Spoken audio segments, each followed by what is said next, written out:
Hi, welcome to On Air with Aware.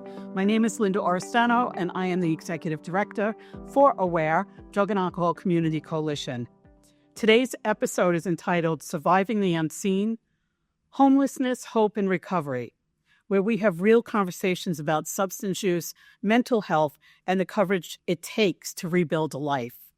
November is Homelessness Awareness Month, and today we're focusing on a reality that many people don't see: the connection between unstable housing, trauma, and substance misuse. Homelessness is not a choice. It's a complex struggle shaped by loss, pain, and survival.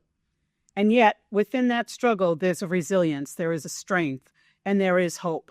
Today, we're honored to sit with someone who lived this experience and who is now living in recovery. Joining us today is John O'Brien, someone who has once faced the harsh realities of homelessness and substance use, but who has rebuilt his life with courage, faith, and determination. I'm so happy to have you here. Well, thanks for having me. So what we're going to do is just have a conversation. We're going to talk about it and see where this takes us, and we'll take it from there. But before we talk about homelessness, can you tell us a little bit about your life before things started to become unstable for you? Yeah, I mean, I can tell you, as a child, I grew up in Sacramento, California, and my home life it appeared fairly stable until, my parents divorced, and there was a lot of drinking that I was around and I was attracted to, but before being homeless, I thought I had a pretty good childhood until all of a sudden, my parents, they decided to get divorced, and that really threw a major wrench into my life. But we grew up middle class, fairly stable. We had a lot of nice things, and, it was pretty good. Until I discovered alcohol and drugs, really. Sure. Growing up in a divorced family is tough. I did also. Yeah. So that's a challenge in itself. Yeah. And then you have everything else that you put on top of that. So what were the circumstances that first led you into homelessness? The circumstance that first led me into it was I was a runaway. So I ran away from home at age 14, and I started living on the streets then. And so, and really it was drugs and alcohol. I mean, the reason that I was ever homeless was always drugs and alcohol. I'm one of those people who, once I started drinking and doing drugs, just everything else in my life didn't matter. And, being in the middle of that nasty divorce at that age and being addicted, I just ran away. And you were young. 14 is young to run away. Yes. It's amazing. During that time, how did substance use and homelessness intersect with you? So you were using while you were living on the streets. Like, how was that? Yeah, I mean, how'd they intersect? They're intimately related. Like, I would never have been homeless if it wasn't for, being a drug addict and an alcoholic. But the way they intersect is I had to use, and that's what came first, and everything else was second. So, finding a place to live, and, that was always the second thing I needed to take care of. And so sometimes, it didn't get taken care of. But what did a typical day look like for you while trying to survive without stable housing? yeah, I was homeless as an adult for a long time, and I did it in many different ways. But it depends on where I was at in my life. A typical day, I mean, at certain points, I would just wake up, panhandle, start drinking. I usually had a habit of making sure that I didn't go to bed until I had, at least enough to wake up and get a drink. so that I could, then get started to make money and try to support my habit. And, I would try to find food, but I've been, I'm alcoholic, and then I also did meth. So when I was doing speed, my day would look different than when I was drinking. Can you tell us a little bit about that? Yeah. When I did speed, I've lived in my car, but I would hustle more, and I knew a lot of people, and I would run around with them. And so, I might not, when I was an alcoholic, I lived in a tent, or just behind buildings, or, I had nothing. And when I did speed, I was like a little bit more functional. Sure. So, but sometimes I would stay with people. And so the day would consist of, I was a drug dealer, I was a thief, I was, instead of begging for a few dollars, I needed more money. So that's kind of how my life looked. And, I would be around a lot of people, so I could utilize that to get food and, maybe a place to crash or whatever. But, doing meth, I was kind of running 24 hours a day. Right. It's different than when you're drinking and, going to bed every night. Was meth easy to get back then? Where I'm from in California, it's everywhere. So I started doing, what we call the crank when I was a teenager. So I did speed for a long time, but yeah, it was easy to get. It was everywhere. Was there ever a moment, a person, or a resource that made you feel seen or gave you a little hope? There was like certain times a year that people actually notice you. Like we used to sit next to a busy road, and every day it get busy, and you could kind of watch the rhythms of life just go by. When you're homeless, you watch it all and observe it, and you're not a part of it. And like, every year around this time, around Christmas time, people actually notice you there, and they'll come around, they'll give you things, but I mean, there's been a lot of people who tried to reach out and help me over the years, and, nothing really landed. Well, if you're not ready, Yeah. you're not going to have the help. And, there was people that used to come, like, there was a guy who used to come around, and he would buy us food, and he would just want to read the Bible to us, and like, just sit with us, read the Bible to us, and then he would buy us food. Like, he was really committed to his beliefs, and he actually cared. I remember people like that. And, I've had many experiences like that, and shelters. There was places I used to go that, there were people who cared. And, I kind of looked at my life like being homeless was my job. Like, that was my life. And so I knew how to do it. And, Wow. How long were you homeless for? On and off for 10 years. Wow. Yeah, so That's a really long time. Yeah. Yeah. It's amazing. Was there, we hear so many stereotypes about homelessness. What is something you wish people truly understood about that? There's stereotypes for a reason, obviously. Being a drug addict and an alcoholic, I did choose to drink and do drugs, but where that comes from in me and the way that I am, and now like some other people, I have no idea. I don't know why that's the only thing I would care about in my life, and was just willing to walk away from everything. Like and other people are not like that. They could drink and party and, You mean social?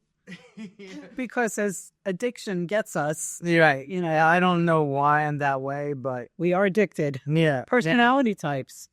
it's an illness, I guess. Right. I would say, most people that I knew when I was homeless did something. They were addicted to something. But I mean, obviously, there's people who, they're homeless and they're not alcoholics and drug addicts, but I think they're suffering from an illness, that's killing them. Sure. And It's a real disease. yeah, a real illness, What was happening in your family life while you were homeless? Did you ever see them, your parents, or? Not really. There was periods when I was younger that we didn't speak for years, and actually, there was a period in my life where I hadn't spoken to my family for years, and my mom found me, and she told me, your dad's dying, and he wants to get a hold of you. So, I found out my dad had cancer, and I got a hold of him, and that kind of changed my life in a way. I went and stayed with him for a short while and helped him, until he died. Wow, that's very bittersweet, because as hard as it had to be for you to experience him dying, what a gift it was to be able to be with him. Yeah, definitely. Yeah, that's tough. Yeah, my family was really pretty estranged from me most of the time I was homeless. But then after that, I did, stay with my mom here and there, and we were in more contact. Right. But yeah, mostly, I think they had that kind of Al-Anon idea where, they didn't want to help. Right. Because they didn't think it would help me. Mm-hmm. Yeah. Do you think it would have helped you or no? Probably not. I don't know. Because you weren't ready. I didn't care about anything. Mm-hmm. And, I really just tried to take advantage. But, yeah, I know it might have been nice to get something, but then again, I really was very selfish. Right. And so. Right. What was the turning point, the moment where your path shifted towards recovery? I guess at one point in my life, and, kind of back to that question, people who made a difference in your life.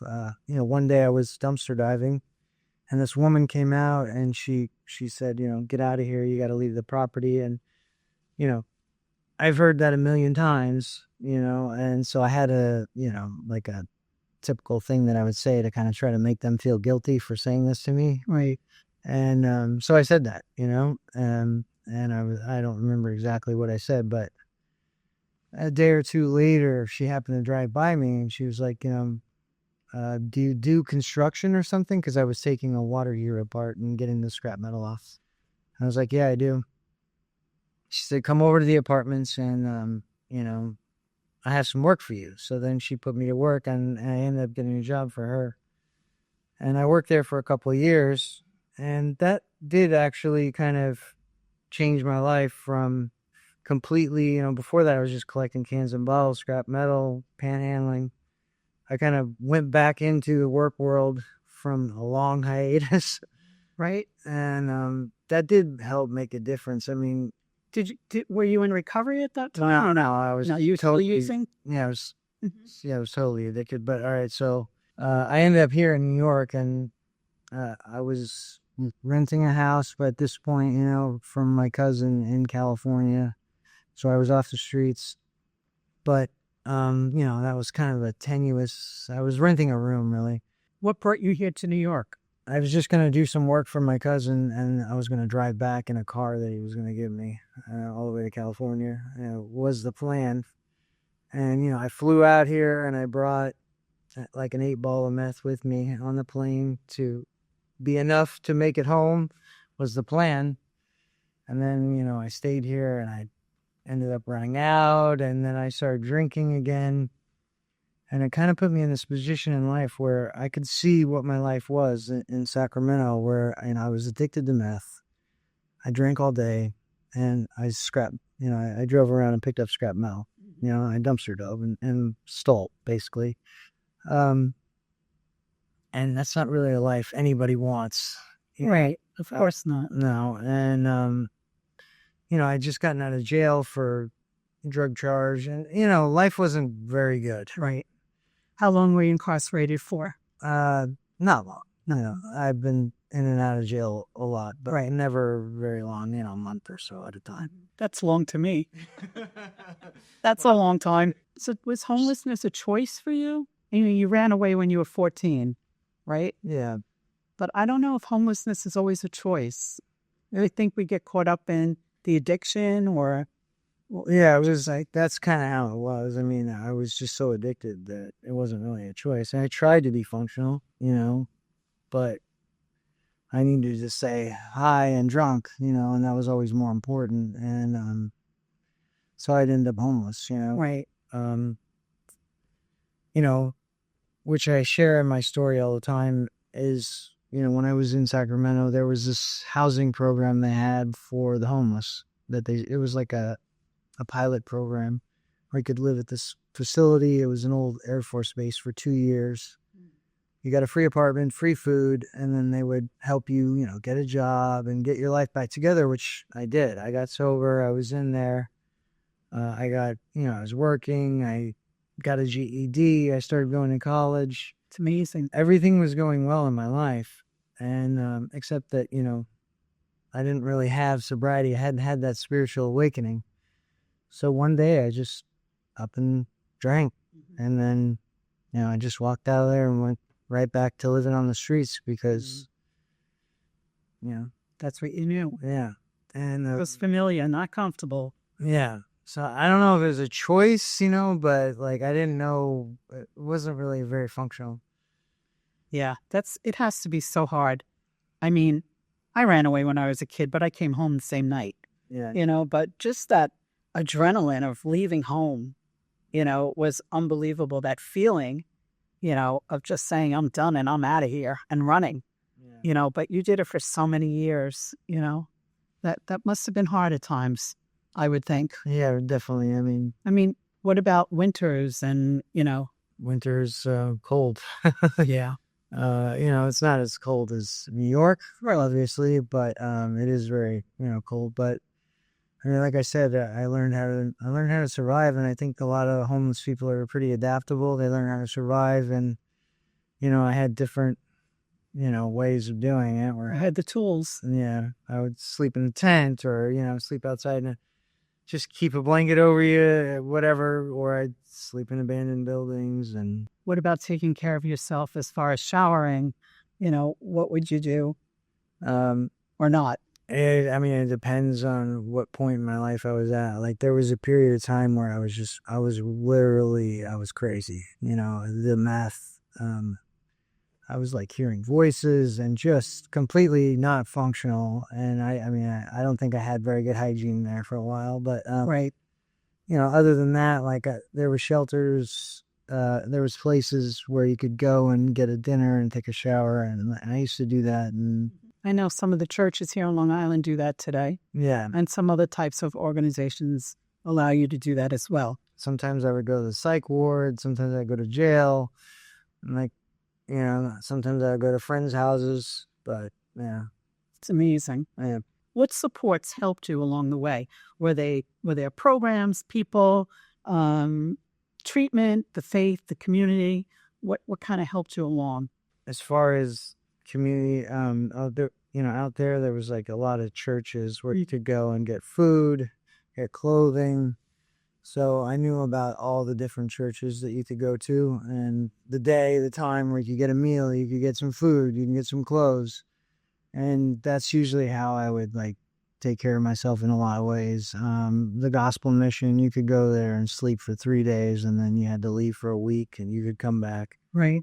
That's pretty much it. I mean, and there was also actually the county detox in Sacramento. So you could go there, and it was the same thing. You could sleep for 3 days, then you have to leave for 2 weeks. But, you could go there and potentially get into a program, and get sober. Right. I would just go to take a little break off the streets. And, Yeah. and as soon as they dropped me off, I'd walk to the liquor store. Correct. So I'm curious, safety issues. How, did you feel safe when you were on the streets?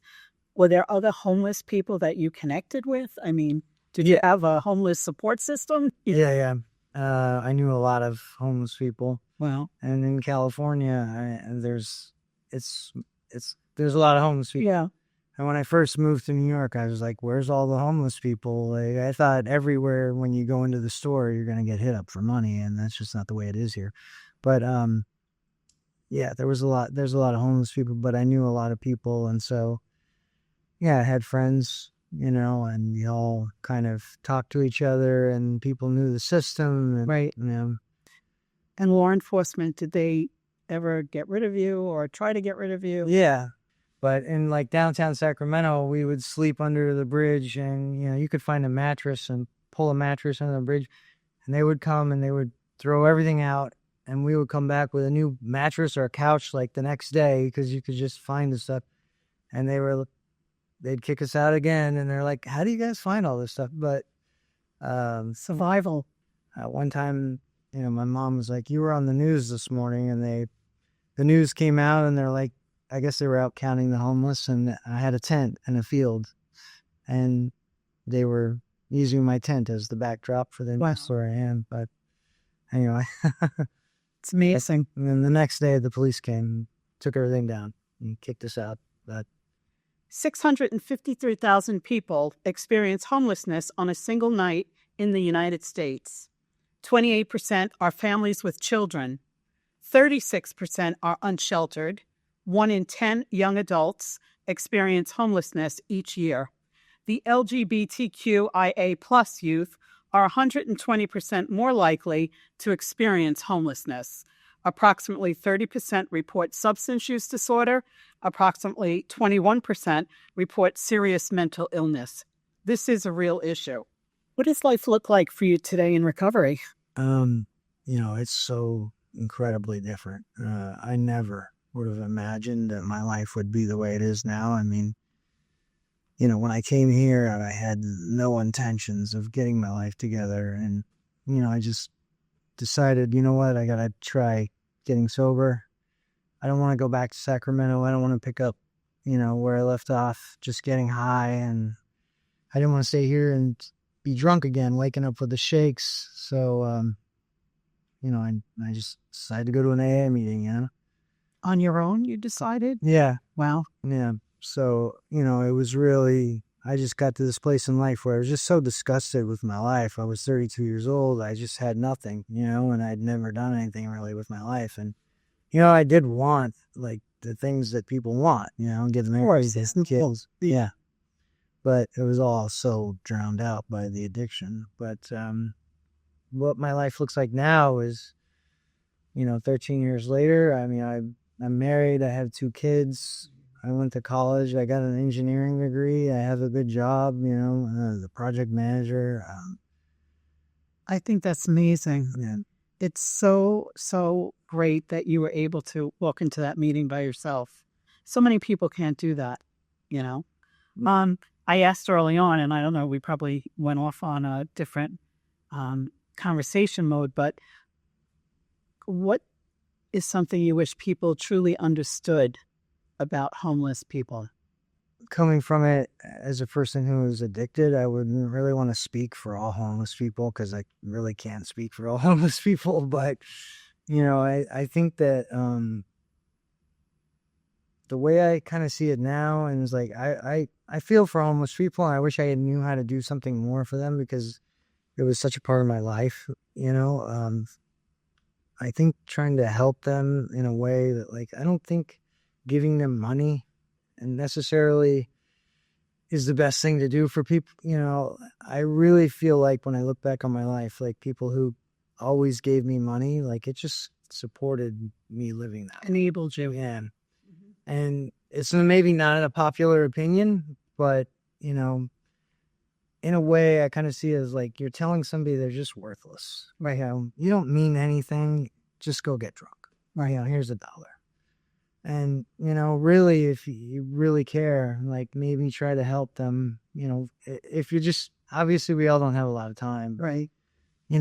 Try to help them get into a program and do something with their life. Like, there's so much to life, and, people, they just need a chance. Not everybody wants to get sober and change their life, but, I think giving people money, is not a good idea. Right.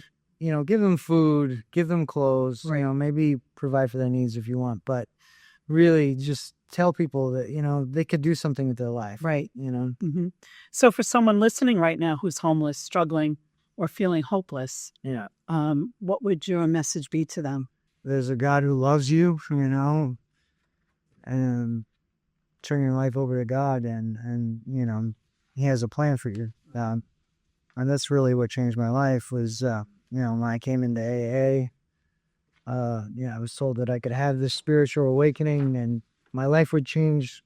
And the offer I got was it would change quickly. This spiritual awakening would change my life quick. And, everybody wants that. They wanted to feel better. And that is what happened. I went through the steps. I had this spiritual awakening. And all of a sudden I saw life completely different than I ever saw before. And I was like, whoa, what?